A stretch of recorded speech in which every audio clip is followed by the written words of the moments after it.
So Radhe Radhe guys, welcome back to my new video. और आपने thumbnail देख ही लिया होगा कि ये वीडियो कौन से टॉपिक रिलेटेड है।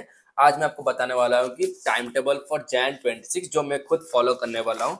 अभी आप पूछोगे भाई तेरा अटेम्प्ट नहीं होगा इस बार, तो इसके बारे में आपको लास्ट वीडियो में लास्ट तक रहना, आपको पूरा डिस्क्लोजर बताऊंगी क्यों मेरा ये अटेम्प्ट होने वाला नहीं है, क्योंकि मैंने क्या गलतियां किया जिससे कि आप उसको मत करो। इफ आप जैन में फर्स्ट अटेम्प्ट देने वाले हो या मेरे साथ रिपीटर हो, बिकॉज ये मिस्टेक सब फॉलो करते हैं, तो आप प्लीज इसको मत करना, जैसे कि मैं इतना मेहनत करके मेरा होने वाला नहीं है।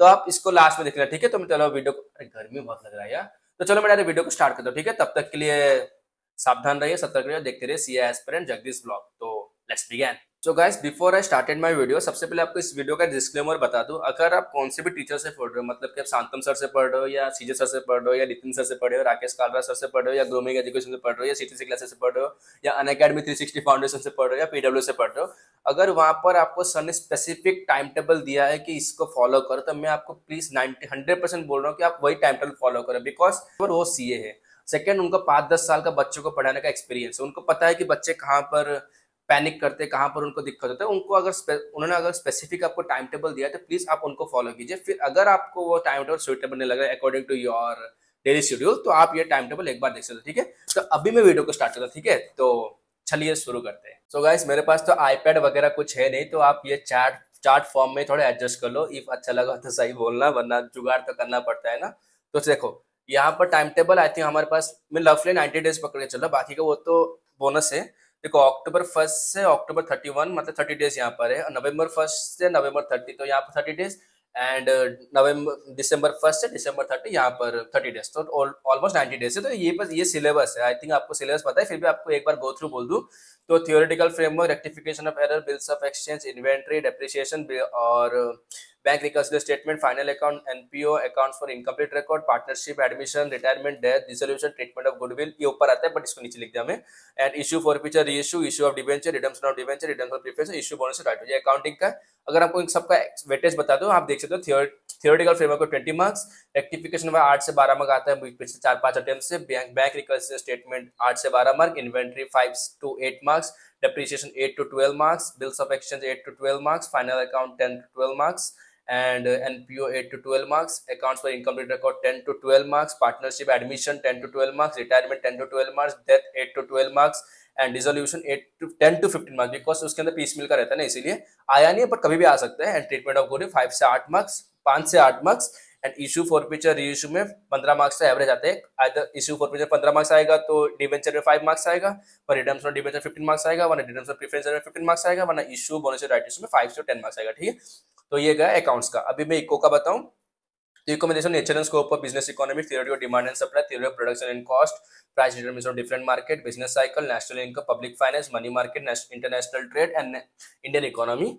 तो नेचुरल स्कोप में 5 मार्क्स, ये demand supply 10 marks, production cost 10 marks, different market 15 marks, business cycle 5 marks, national income 15 marks, public finance 10 marks, money market 10 marks, international trend 10 marks and Indian economy 10 marks.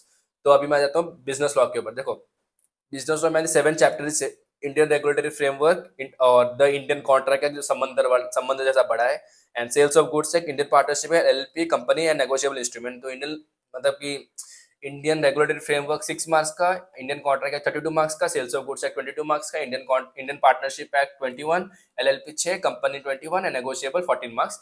बाकी रहा maths, जिससे मुझे, मैं इस बार तो maths के वजह से लेने वाला, तो मैथ्स को आई लव मैथ्स। तो फर्स्ट, रेशियो प्रोपोर्शन इंडिया से लोगारिथम इक्वेशन, और ये linear inequalities, mathematics of finance, permutation combination, sequence and series, set relation function, calculus, logical reasoning, logical चारों, हाँ, डायरेक्शन टेस्ट, वो सब कोडिंग डिकोडिंग, सब चारों को, logical reasoning, statistical description of data, sampling and this measure of centre tendency and dispersion, probability and correlation regression, index number. तो ratio proportion 5 marks, equation 5 marks, inequalities 3 marks, mathematics of finance 14 marks, permutation combination 5 marks, sequence and series 5 marks, set relation function 5 marks, calculus 5 marks, logical reasoning 20 marks including 4 chapters, and statistical description data and sampling 7 marks, measure of center tendency and dispersion includes 14 marks, and probability 5 marks, correlation regression 5 marks and index number 5 marks। तो ये आपको पूरा disclosure बताते हैं, पूरा ICI का weightage and पूरा syllabus, ठीक है। तो मैं आपको सेकंड स्लाइड में लेके जाता हूँ। तो रुको, मैं वीडियो पॉज नहीं कर रहा, मेरा अनफिल्टर रहते थे सब। रुको, एडजस्ट हो गया, हाँ हो गया। तो देखो, फर्स्ट पेपर इसको मैं 3 टाइप से डिवाइड किया, अक्टूबर से अक्टूबर 31, नवंबर से नवंबर 30 एंड दिसंबर से दिसंबर 30। ठीक है, तो यहाँ पर देखो फर्स्ट मंथ में, इसको थोड़ा साइड करता हूँ, हाँ, द फर्स्ट मंथ आपका टारगेट रहेगा सेल्स ऑफ गुड्स है कि इंडियन कॉन्ट्रैक्ट है, बिकॉज इन दोनों को 52 मार्क्स कैरी करता है। तो फर्स्ट मंथ में हम ये दोनों चैप्टर कंप्लीट करके मतलब कि बेसिस लॉ में एंड इकोनॉमिक्स में different market and national income, ठीक है, ये दोनों मैथ 30 मार्क्स कैरी करते हैं। अकाउंट्स में partnership, final account, NPO and single entry इसको कवर करेंगे। एंड मैथमेटिक्स में logical reasoning, mathematics of finance and major of centre tendency and dispersion, और ये 45 मार्क्स कैरी करते हैं। तो इतना करो तो आपका आराम से 30 या 40% आपका फर्स्ट मंथ में आपका सिलेबस कंप्लीट हो जाएगा। तो यहाँ पर मैं डे वाइज या 1 2 3 इसको लास्ट में बता दूंगा क्यों लिखा मैंने 1 2 3, और यहाँ आपको डे वाइज में शेड्यूल बता दूंगा आप कितना कौन से सब्जेक्ट को कितना आवर्स देना चाहिए। और मैं इस बार 12-16 घंटा पढ़ने वाला नहीं हूँ, बिकॉज मैं जॉब छोड़ चुका हूँ, तो आराम से मैं 8 घंटा इफेक्टिवली पढ़ूंगा। और डोंट वरी, वीडियो के एंड में आपको बताऊंगा क्या मैंने मिस्टेक किया जिसका आप मिस्टेक ना करें। ठीक है, तो ये मेरा मतलब आपको मैंने पूरा स्टैटिस्टिक्स करके बना दिया हूँ। Day, law, maths, accounts, eco, Monday, Tuesday, Wednesday, Thursday, Friday, Saturday, Sunday. Okay, Monday को 3 आवर्स लॉ पढ़ना, मैथ्स को 3 आवर्स पढ़ना, अकाउंट्स को 2 आवर्स एंड इको को छोड़ देना। तो आपका मिनिमम 8 घंटे का एवरेज है। बाकी आप उसके अंदर आप इंप्लीमेंटेशन करोगे, आप उसको कम ज्यादा करो तो आपके ऊपर डिपेंड है, बट इसको मैं एवरेज ले रहा हूँ। जैसे कि बिकॉज लॉ और मैथ्स दोनों ही फेल करवाते हैं, बिकॉज जो नॉन मैथ्स है मेरे जैसा वो तो हर बार मैथ्स में फेल होगा, एंड लॉ सबके लिए हार्ड है, एंड अकाउंट्स तो हो जाएगा जो कॉमर्स बैकग्राउंड से, जो साइंस है उसको थोड़ा अकाउंट्स को आप ये आवर्स को अपने अकॉर्डिंग थोड़ा सेट कर देना। ठीक है, मैं 8 घंटे का स्लॉट रहेगा, फिर 9 घंटा, फिर 10 घंटा, उसको बाद में बता दूंगा। ठीक है, तो मंडे को लॉ मैथ्स, मंडे को आप पढ़ना 3 hours law, 3 hours maths, 2 hours account and eco को ब्लैंक छोड़ देना। देन ट्यूसडे को 2.5 आवर्स लॉ को, 3 आवर्स मैथ्स को, 2 आवर्स अकाउंटिंग को, 30 मिनट्स इको को। ठीक है, आप बोल के 30 मिनट्स से होगा नहीं, मैं आपको बाद में बता दूं। ठीक है, तो वेडनेसडे को 3 आवर्स, 1.5 आवर्स मैथ्स को, इसका 1.5 आवर्स कट गया तो 1.5 मैथ्स को, 2 आवर्स अकाउंटिंग को, 1.5 आवर्स इको को, तो यहाँ पर उसको एडजस्ट कर दिया। ठीक है, तो फिर से 3 आवर्स, 3 आवर्स, 2 आवर्स, इसको आप थोड़ा बाद में अपने एंड पे देख लेना।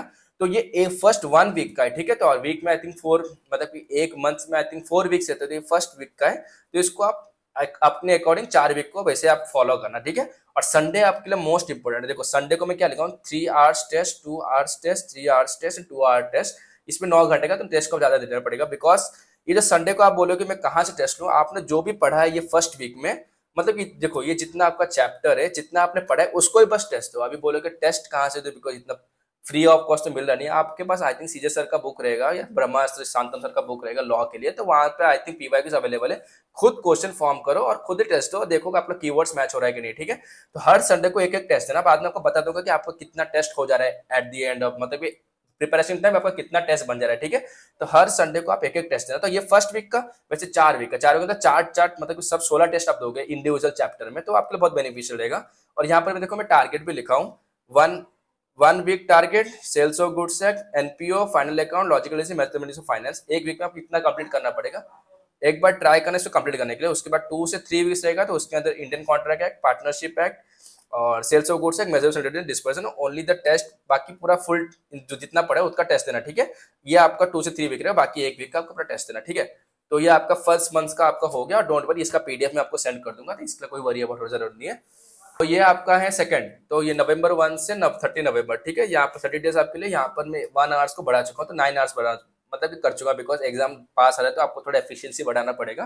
तो ये 9 आवर्स बढ़ा चुका, तो टोटल होगा 9 × 30 270 आवर्स। ठीक है, तो टारगेट आपने रखना Indian partnership act, company act, negotiable instrument, ये तीनों 47 मार्क्स कैरी करते हैं।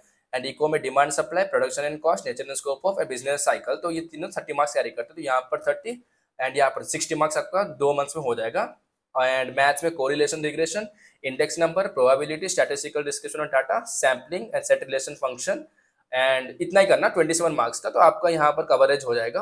अकाउंट से पढ़ना companies act, companies account and depreciation, bills of BR मतलब कि bank reconciliation statement and rectification of error, इतना करो तो 45 मार्क्स कैरी हो जाएगा। ठीक है, तो ये आपका सेकंड रेकर है। आपको यहाँ पर बोलूँ तो देखो यहाँ पर लिखा है 3 weeks same format, only 1 hours को बढ़ाना पड़ेगा, मतलब कि जो आपने इसमें पढ़ा है तो ये वही 3 मंथ्स को, 3 वीक्स को आप वही फॉलो करना, जो आपने पढ़ा है वही फॉलो करना, बस ये इंप्लीमेंट करना। लॉ की जगह पे आप पढ़ते इंडियन कॉन्ट्रैक्ट है तो यहाँ पर पढ़ना इंडियन पार्टनरशिप है, बिकॉज ये तो आपका हो गया 1 मंथ के अंदर, तो बाकी इसको यहाँ पर इंप्लीमेंट करना। बट लास्ट का जो 1 वीक रहेगा, मतलब 1 वीक रहेगा 4th वीक, तो ये बहुत इंपॉर्टेंट है आपके लिए। तो देखो डे वाइज तो आपको पता चल गया मैं इसको कैसे बनाया। तो फर्स्ट देखो मंडे को इंडियन पार्टनरशिप है, कंपनीज है, नेगोशिएबल इंस्ट्रूमेंट टेस्ट देना, फिर बाकी तीनों टेस्ट देना, फिर ट्यूसडे को फिर से रिवीजन करना, वेडनेसडे को फिर से टेस्ट देना, बिकॉज आपने 3 मंथ्स मतलब 3 वीक्स के अंदर तो आपने इसको आराम से कंप्लीट कर लिया होगा। तो 1 वीक को आप बस टेस्ट के लिए रखो, बिकॉज अकॉर्डिंग टू मी एक बार मैं 2 बार एग्जाम दे चुका, तो मुझे इतना पता चला कि टेस्ट बहुत इंपॉर्टेंट है according to exam point of view. बिना टेस्ट से आप एग्जाम देने जाओगे तो हर बार अटेम्प्ट लगेगा। तो इसको एक बार टेस्ट देना। देखो, ट्यूसडे को रिवीजन, वेडनेसडे को टेस्ट, थर्सडे को रिवीजन, फ्राइडे को भी रिवीजन। रिवीजन 1 मतलब ये जो आपने यहाँ पढ़ा था इसको फिर से रिवीजन करना, ठीक है। और सैटरडे को फिर रिवीजन 2 जो यहाँ पढ़ा उसको रिवीजन करना। संडे को फाइनल टेस्ट देना, फुल डिस्क्लोजर इसका मिला के संडे को टेस्ट देना, ठीक है। तो आपका यहाँ पर आप थिंक यहाँ से 1 2 3 3 4 4 4 8 आपका 8 टेस्ट तो यहाँ पर ही हो जा रहा है इंडिविजुअल चैप्टर के। अब डोंट वरी, मैं फुल चैप्टर का भी आपके लिए टेस्ट बनाया तो उसको आगे में दिखा दूंगा, ठीक है। तो यहाँ पर आया आपका लास्ट दिसंबर 31 से 31 दिसंबर, ठीक है। अरे रुको, कैमरा हिल गया, रुकना। हाँ, तो देख सकते हो दिसंबर 1 से दिसंबर 31, तो यहाँ पर आपका 10 आवर्स है। 10 आवर्स मतलब कि यहाँ पर 8, यहाँ पर 9, यहाँ पर 10, बिकॉज एग्जाम पास है तो आपको एफिशिएंसी तो बढ़ाना पड़ेगा। तो टोटल 300 आवर्स है आपके पास। और टारगेट क्या रखना, लिमिटेड लाइबिलिटी पार्टनरशिप आईआर है। बाकी आपका तो सब टारगेट यहाँ पर कंप्लीट हो चुका है। तो आपका 2 ही चैप्टर रहेगा लॉ में, तो आपको थोड़ा मोटिवेशन लगे, हाँ मेरा मतलब कि 1 मंथ के अंदर, मेरा 1 मंथ बिफोर मेरा बिजनेस लॉ का सिलेबस कंप्लीट हो गया। फिर मैं यहाँ पर लिखता sales of good negotiable instrument partnership act, उसको आप अपने एंड से रिवीजन कर सकते हो। बाकी रहा इकोनॉमिक्स, यहाँ पर आपको इकोनॉमिक्स ज्यादा फोकस करना पड़ेगा, बिकॉज यहाँ पर इकोनॉमिक्स आप हल्के हल्के में ले रहे थे। तो यहाँ पर public finance, money market, international trade, Indian economy 40 marks. बाकी आपका इकोनॉमिक सिलेबस कंप्लीट हो जाएगा। एंड यहाँ पर मतलब कि अकाउंट्स के लिए थ्योरी पढ़ना, इन्वेंट्री पढ़ना, बिल्स ऑफ एक्सचेंज, इतना पढ़ना, तो आपका अकाउंट्स का भी सिलेबस कंप्लीट हो जाएगा। बाकी रहा मैथ्स का, ratio, proportion, indices, logarithm, equation, inequalities, permutation, combination, set relation function, calculus. तो इसके बाद करोगे तो आपका मैथ्स का भी सिलेबस कंप्लीट हो जाएगा। तो देखो, ये जो भी है यहाँ पर 2 वीक्स वही मतलब कि जो चलेगा, जो आप जैसे सीक्वेंस से पढ़ रहे थे यहाँ पर भी 2 वीक्स वैसे चलेगा। बट रिमेनिंग जो 2 वीक्स है ये आपके लिए बहुत क्रूशियल है, बिकॉज ये अगर आपने कर दिया तो आपका आई थिंक मतलब चांसेस बहुत बढ़ जाते हैं, आपको मोटिवेशन पीक में रहेगा। तो ये आपके लिए बहुत इंपॉर्टेंट, इसको एक बार देखना, ठीक है। जो रिमेनिंग 2 वीक्स है, तो ये आपको बता दें मैं इसको कैसा स्ट्रेटजी बनाया था। मंडे को टेस्ट 3 टेस्ट 3 टेस्ट 3 टेस्ट 3। अब बोलोगे टेस्ट 3 कौन सा है, जो ये आप यहाँ पर आपने जो भी आ रहा है ना, हाँ, तो यहाँ पर आपने जो भी पढ़ा है वही टेस्ट दे देना, ठीक है। तो ट्यूसडे को test, revision revision revision, test मतलब 1 लिखा मैं, मतलब यहाँ पर जो आपने पढ़ा है इसको ट्यूसडे को रिवीजन करना, ठीक है। एंड वेडनेसडे को 2 2 2 2 जो 2 में पढ़ा है उसको रिवीजन करना है। एंड थर्सडे को फुल रिवीजन करना, मतलब कि 1 2 3 इसको तीनों थर्सडे को रिवीजन करना। एंड फ्राइडे को 1 2 3 फुल टेस्ट कर देना, ठीक है, फुल टेस्ट देना फ्राइडे को। एंड सैटरडे को भी ऑल्सो फुल टेस्ट। तो जहाँ पर 2 टेस्ट दोगे तो आपका मोटिवेशन ही बढ़ जाएगा और आपको एफिशिएंसी बढ़ जाएगा, कैसे आपको इंप्लीमेंट करना पड़ता है। टेस्ट थोड़ा जेन्युइनली देना, बाद में थोड़ा थोड़ा आप साइड में आंसर मत देखना, ठीक है, मेरे जैसा। एंड सैटरडे संडे को टेस्ट 1, मतलब जो आपने ये पढ़ा था इसको टेस्ट देना, बिकॉज आपने इसको 2 मंथ्स बिफोर पढ़ा था। तो आपको यहाँ आई थिंक ये रिवीजन के टाइम आप थोड़ा भूल जाओगे, तो आप फिर से इसको यहाँ पर टेस्ट देना, ठीक है। तो यहाँ पर आपको पूरा 90 डेज का स्ट्रेटेजी बता दिया। अभी जो रिमेनिंग आपके पास 17 डेज है उसके लिए आपको बताता हूँ, ठीक है। भाई कितना बड़ा हो रहा है, हाँ बट चलेगा। तो कोई इन्फॉर्मेशन लगा तो प्लीज वीडियो को लाइक कर देना और सब्सक्राइब कर देना, और मेहनत के लिए छोड़ो जो आप कर देगा, ठीक है। तो 17 डेज बाकी है, जो 1 जैन से 17 जैन। और यहाँ पर आप ट्राई करना 11 से 12 बिकॉज एग्जाम का टाइम है, तो 11 to 12 तो मैंडेटरी पढ़ना पड़ेगा ना। मैं अभी वो नहीं बोला 15-16 घंटा पढ़े, 11 से 12 तो मिनिमम तो पढ़ोगे ना। तो यहाँ पर पूरा डिफरेंट है, आप इसको एक बार गो थ्रू करना तो आपको बहुत बेनिफिशियल होगा। तो 1 2 3 4 5 6 7 8 9 10 11 12 13 14 15 16 17, ठीक है, 17 डेज है। तो 15 16 17 only for accounts, because exam है 18 को, तो अकाउंट्स को 17 तक 3 दिन तो उसको देना पड़ेगा। तो 15 16 17 ओनली अकाउंट्स, बाकी कुछ हाथ मत लगाना। पर देखो मतलब 1 जैन से क्या पढ़ना, लॉ, अकाउंट्स, मैथ्स, इको। यहाँ पर लिखा मैं फर्स्ट लॉ में पढ़ना राइटिंग प्रैक्टिस करना, बिकॉज राइटिंग प्रैक्टिस बहुत मैंडेटरी है आपका। तो टेस्ट देके तो राइटिंग प्रैक्टिस हो गया होगा, फिर भी आप थोड़ा बहुत राइटिंग प्रैक्टिस करना। राइटिंग प्रैक्टिस और अकाउंट में बस प्रैक्टिस करना, और मैथ्स में डेली 200 MCQ, इको में सेम 200 MCQ। इसमें राइटिंग प्रैक्टिस फिर से प्रैक्टिस 200 MCQ फिर सेम, फिर उसके बाद टेस्ट देना। ये जो टेस्ट है पूरा सिलेबस का टेस्ट है, मतलब कि ये एंड यहाँ ये तीनों जो भी है पूरा सिलेबस का टेस्ट है 3 को, ठीक है। तो फर्स्ट टेस्ट हो गया आपका पूरा सिलेबस का। देन फिर से writing practice 200 MCQ, writing practice 200 MCQ, writing practice 200 MCQ, फिर से टेस्ट देना 7 को। फर्स्ट दिया 3 को, फिर रिटर्न किया, फिर 7 को टेस्ट दिया। तो यहाँ पर बस 2 रिवीजन हो गया, 2 फुल रिवीजन हो गया 3 बार, एंड साथ में 2 बार आपने फुल प्लेस का टेस्ट दे दिया, ठीक है। तो फिर से आपको रिवीजन करना फुल, फिर से आप रिवीजन करना फुल, फिर से आप रिवीजन करना फुल, फिर से आप रिवीजन करना फुल। बाकी आपका जो 13 से 14 फिर 12 को आप देना टेस्ट फिर से, ठीक है। 10-11 को आप रिवीजन किया, फिर से आप 12 को टेस्ट देना, ठीक है। तो आपका यहाँ पर 3 टेस्ट हो जाएगा फुल फ्लेज, जहाँ पर आपको पूरा मोटिवेशन पीक पे रहेगा। अगर आपने जेन्युइनली फॉलो किया तो आपको अच्छा रहेगा। बाकी यहाँ पर मैं क्या लिखा हूँ 30 एंड 14 आपके लिए ऑप्शनल है। अगर आपको नहीं हो रहा तो आप 1-2 बार रिवीजन कर सकते हो वन शॉट वगैरह से। मैं तो अभी रेकमेंड करूंगा, रुको मैं लास्ट में दिखाता हूँ वन शॉट क्या क्यों स्किप करना चाहिए कुछ भी। तो 13-14 आपका ऑप्शनल है, मतलब ये 5 डेज आपके लिए, तो आप अकाउंट्स पढ़ो या जो अपने मन पे देख सकते हो, बट 13-14 आपके लिए ऑप्शनल है। तो इतना रहा। अभी मैं आपको अपना समरी बताऊं इस टाइम टेबल का। तो आपको नंबर ऑफ टेस्ट कहाँ देना, कितना दे चुके हो number of test. Full test आप दे चुके हो 7, बिकॉज यहाँ पर 2-3 बार और वहां पर, तो आपने फुल टेस्ट 7 बार दे चुके होगे। इंडिविजुअल चैप्टर के टेस्ट आप दे चुके हो 12 बार, तो टोटल मिला के तो 19 टेस्ट आपने दे चुके हो सारे चैप्टर के। तो आपके लिए बहुत बेटर है, 19 टेस्ट समझ सकते हो ना। एंड नंबर ऑफ रिवीजन तो आप देखो एक बार 4 चैप्टर का 4 टाइम्स एंड इंडिविजुअल 12 टाइम्स, तो आई थिंक 16 बार रिवीजन कर चुके होगे इंडिविजुअल के साथ फुल फ्लेज। तो आपको यहाँ पर आपका पूरा टाइम टेबल आपको आई थिंक होप समझ में आया होगा पूरा डिस्क्लोज, इतना बहुत मेहनत से बनाया हूँ। होप आपको अच्छा लगा, बिकॉज मैं खुद फॉलो करने वाला। अभी बताता हूँ मैं क्या मिस्टेक किया, जैसे कि आपको ये मिस्टेक नहीं करना चाहिए। जैसे कि आपका भी अटेम्प्ट, अगर आप फर्स्ट अटेम्प्टर हो या मेरे से रिपीटेड हो, प्लीज मत ये मिस्टेक करना। तो आपको दिखाता हूँ। होप आपको ये टाइम टेबल अच्छा था, बोलो फिर अभी मैं स्विच करता हूँ, ठीक है। सो गाइस आई थिंक आपको मैं ये पूरा टाइम टेबल आपको पूरा बता दिया होगा। होप आपको ये टाइम टेबल समझाएगा। फिर भी कुछ डाउट रहेगा तो आप मेरा यूट्यूब हो या टेलीग्राम हो या इंस्टाग्राम, सब जगह तो मैं अवेलेबल हूँ। आप वहाँ पर मुझे डीएम कर देना, मैं आपको as soon as possible free होकर आपको रिप्लाई कर दूंगा।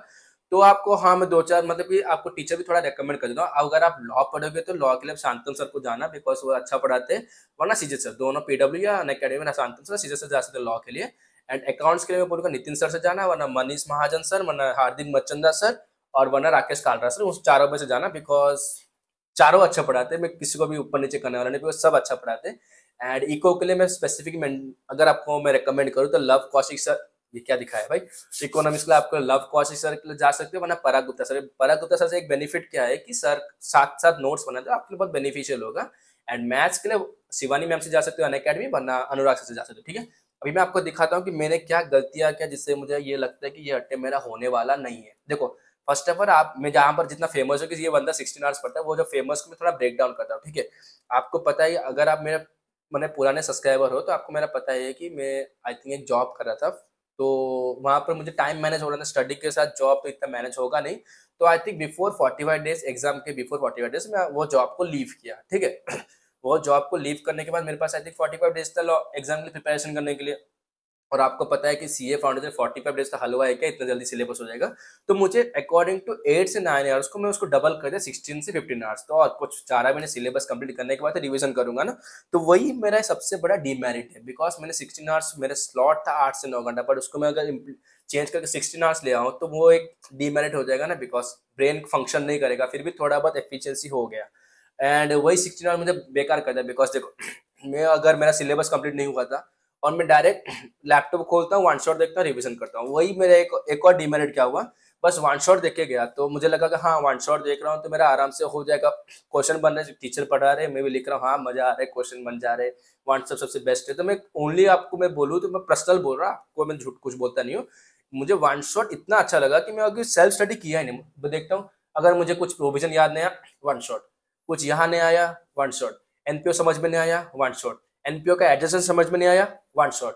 तो वन शॉट के रिलेटेड मैं आई थिंक सेल्फ स्टडी किया ही नहीं, कि राइटिंग प्रैक्टिस मैंने किया ही नहीं। इसीलिए मेरा ये अटेम्प्ट लगने का ये फर्स्ट रीजन है, मतलब सेकंड रीजन है। तो आपको मैं बोलूंगा कि अगर आपको अवॉइड, अगर मैं आपको बोलूं जैसे कि मैं इसको मिस्टेक ना करो आप, अगर आप फर्स्ट अटेम्प्टर हो या मेरे से रिपीटर हो, प्लीज वन शॉट को आप हटाओ। वन शॉट मत कि full full full full full fledge में वीडियो को देखो, ठीक है। वन शॉट को प्लीज आप एक्सक्यूज करो, बिकॉज वन शॉट एक बार आपको बहुत मजा आएगा कंफर्ट में। बिकॉज सर पढ़ा रहे, मतलब इंडियन कॉन्ट्रैक्ट एक्ट जो 30 दिन लगता है आपको पढ़ने में, वो वन शॉट में 9 घंटे में कंप्लीट करता है। तो आप पर आपको समझ सकते हो ना कि वन शॉट में कितना क्रिस्प करके बनाते हैं। वन शॉट अच्छा है रिवीजन करने के लिए, बट जो फ्रेशर है जिनको कॉन्सेप्ट ही नहीं पता, तो वन शॉट को अवॉइड करना। और वन शॉट का एक हैबिट क्या, मतलब बैड हैबिट क्या है कि आपको सेल्फ स्टडी करने मन नहीं करेगा। तो जो मेरा वही मन नहीं किया।